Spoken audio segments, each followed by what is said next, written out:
Shalom Besançon 99.5 et Mégarama Beaux-Arts présente le film de la semaine.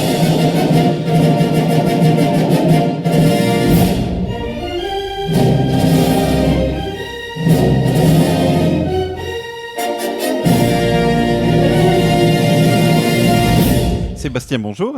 Bonjour à tous, bonjour Alex. Les sorties ciné, c'est comme la vie, il y a des jours avec et des jours sans.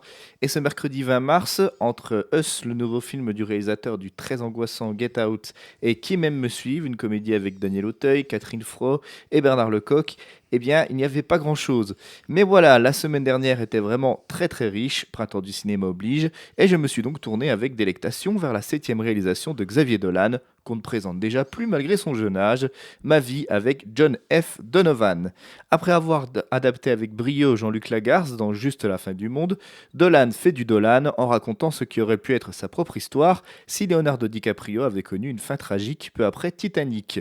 L'histoire est simple, un jeune acteur parle dans une interview de son livre relatant sa correspondance par lettres lorsqu'il était enfant et déjà acteur avec John F. Donovan, un acteur à succès d'une série pour ados, un peu comme si Alex tu avais écrit au regretté Luke Perry, alias Dylan McKay de Beverly Hills, durant tes tendres années.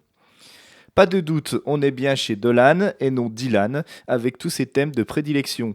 Des relations mère-fils, et après Anne Dorval ou encore Nathalie Baye, Dolan s'offre Nathalie Portman et Suzanne Sarandon, excusez du peu.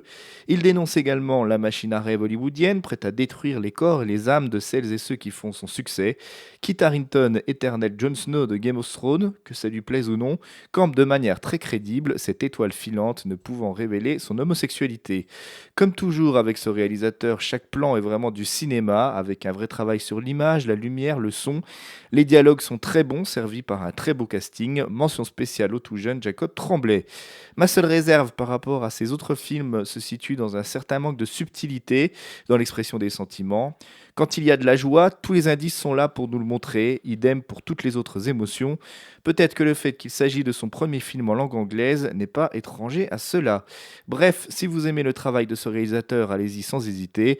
Si vous ne le connaissez pas encore, osez le découvrir, vous ne le regretterez sûrement pas. Et si vous ne l'aimiez déjà pas, alors ce n'est pas très grave, vous trouverez certainement votre bonheur à une autre séance. À la semaine prochaine pour découvrir un autre film, et comme le dit Quentin Tarantino...